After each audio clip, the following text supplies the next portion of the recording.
The mud pump is the heart of the drilling operation, providing constant circulation of drilling mud, essential to the cooling and lubrication of the drill bit, as well as flushing of the cuttings from the hole.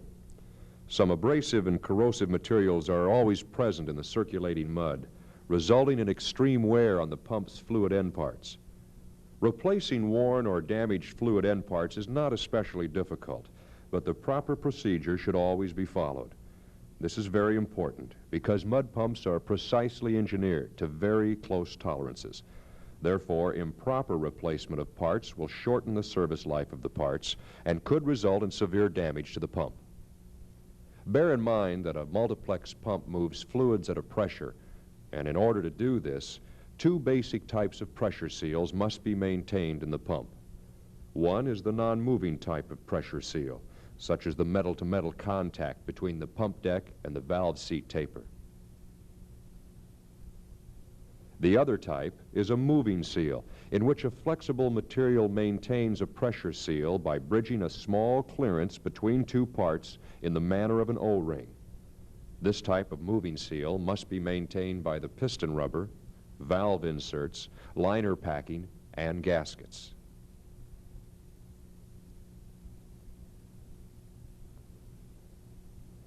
This presentation has been prepared to demonstrate the proper procedure for replacing fluid end parts in each basic type of multiplex mud pump.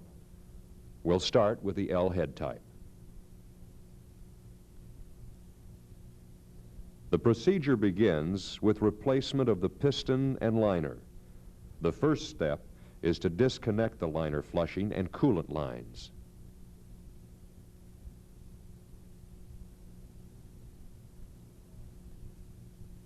Next, you remove the splash shield and lay it out of the way. Next, loosen and remove the clamp that attaches the intermediate rod to the pony rod. After loosening the piston rod lock nut, separate the intermediate rod from the piston rod by unscrewing it. Never pry between the joint faces of the intermediate rod and the pony rod. These surfaces must be kept perfectly smooth and unmarred. Next, remove the rod and piston from the liner. Then, take off the liner retention clamps and remove the liner by hand from the power end of the pump.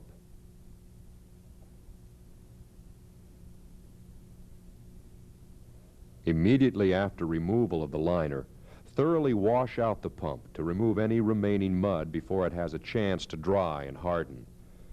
This prompt action will simplify the task of installing the new liner. Before installing the new liner, be sure to remove the coating of rust preventative material from the ID. This coating serves only to protect the liner board during shipment and storage. It has no lubricating value and will damage the piston rubbers if it is not completely removed. Diesel oil or another suitable solvent should be used to remove the protective coating. The liner then should be wiped dry. Carefully examine the packing and guide areas on the liner to make sure they have not been damaged in shipment. Now, back to the pump. As we noted, make sure the sealing and guide surfaces into which the liner will fit are completely free of any foreign matter, such as rust, bayrite, or bits of rubber. Be especially careful not to leave any foreign matter on the face of the fluid cylinder. The line must have a metal-to-metal contact against this face. Any particle of matter caught between the two surfaces will prevent an effective seal and also cause the liner to cock. This would result in excessive wear to both the liner and the piston. Now, lightly grease the surfaces in the pump that will support the liner packing and liner. Use general purpose grease for this. Never make the mistake of trying to use pipe dope as a substitute for the general purpose grease. It won't work and can cause a lot of damage. Next, use a wire brush to thoroughly clean all corrosion and mud from the liner retention parts. Then lubricate the liner retention parts with general purpose grease.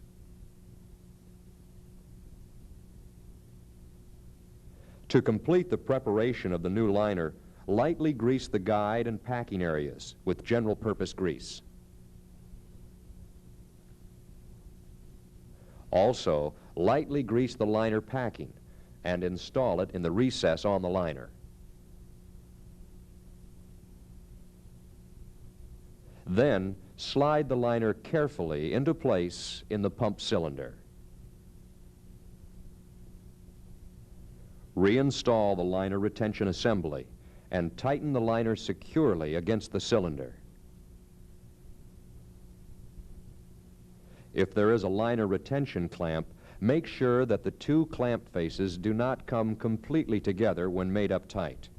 There should always be a gap between the tightened clamp faces. If the gap is not there, some of the retention parts are worn and they should be replaced. As a final check, after tightening the liner against the cylinder face, reach through the liner and feel the packing with your fingers. This is done to make sure it hasn't fallen down. The next step is to prepare for the installation of a new piston. Begin by removing the old piston from the piston rod.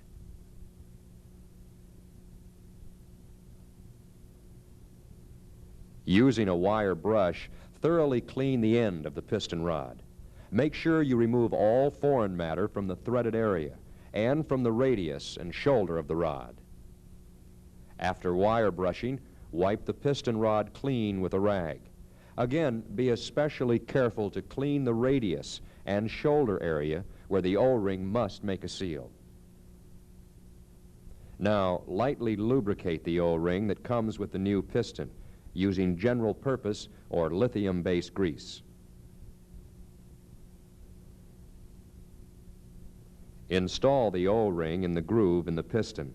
At the same time, spread the grease smoothly across the O-ring and the piston face. Lightly lubricate the radius and the shoulder area of the piston rod with the same grease. Make sure this is only a light coating. Too much grease here could result in a loosening of the piston on the rod after the pump is in operation. After placing the new piston on the rod, lubricate the threads of the rod and the piston nut liberally with a general purpose or lithium-based grease.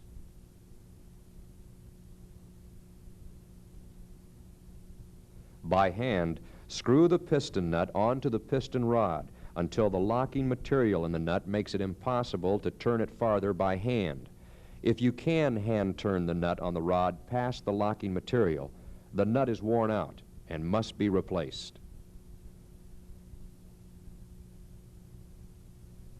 Now, tighten the piston nut by having a man weighing 175 pounds or more stand on the spline nut wrench.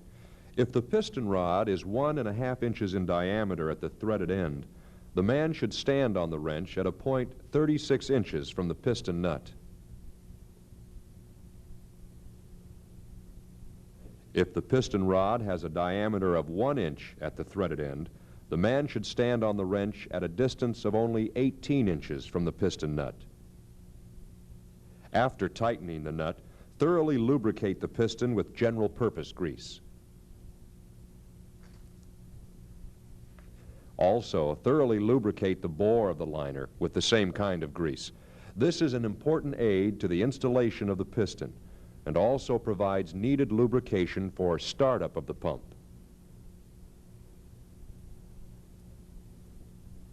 Carefully center the piston so it is centered in the bevel of the liner. To push the piston into the liner, use a piece of wood as a spacer between the piston rod and the pony rod. While one man holds the rod and spacer in position, another man turns the pump by hand until the piston is pushed in the liner.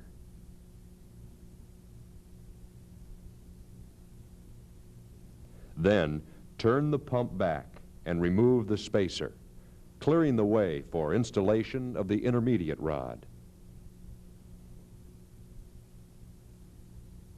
Inspect the mating faces and alignment pin of the rod components to make sure they are clean and smooth.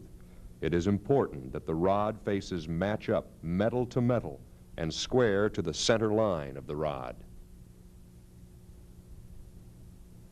Next, lightly oil the tapered piston rod thread and screw the intermediate rod to the piston rod by hand.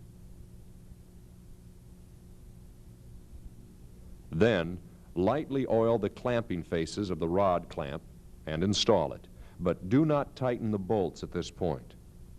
Next, tighten the intermediate rod to the piston rod.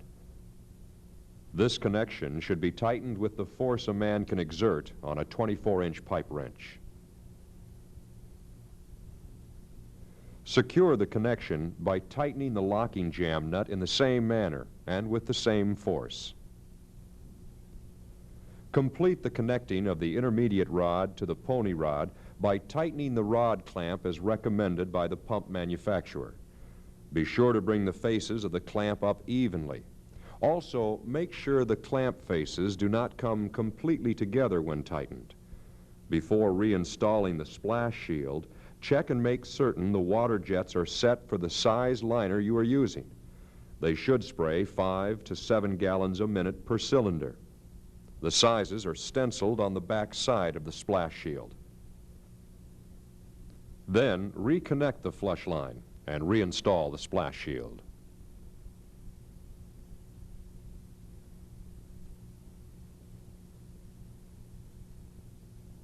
Having completed the replacement of both piston and liner, the next task is replacement of worn valves and valve seats.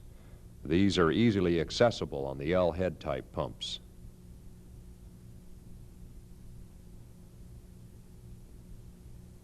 The first step in the procedure is to remove the valve cover and lift out the valve spring and valve. To pull the valve seat, it is best to use a J-tool and hydraulic jack. Begin by placing the hooks of the J-tool head completely around the cross arms of the valve seat. Then, turn the threaded main stem into the J-tool head to pull the hooks up tight against the bottom of the cross arms.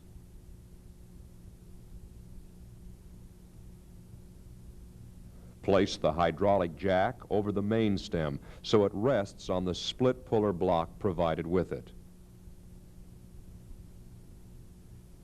Install the C washer and the nut on the stem above the jack.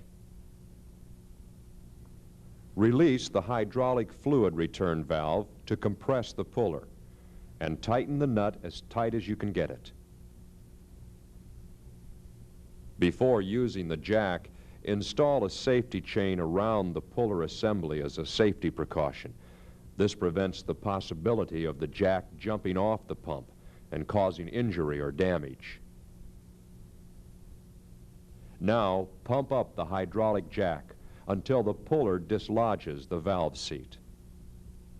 After removing the puller assembly and dislodged valve seat, immediately wash out the pot area. This will get rid of any remaining mud before it has a chance to dry and harden on the pump deck and taper area.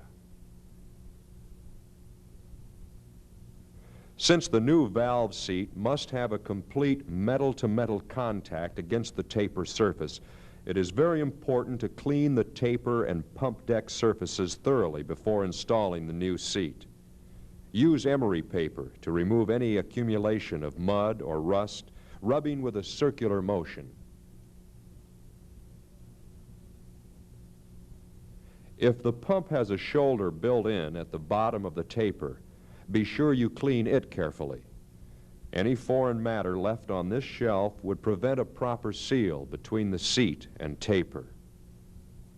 After smoothing off any accumulations of foreign matter with emery paper, use a solvent to completely clean the taper surface. Then thoroughly dry the area to permit a metal-to-metal contact.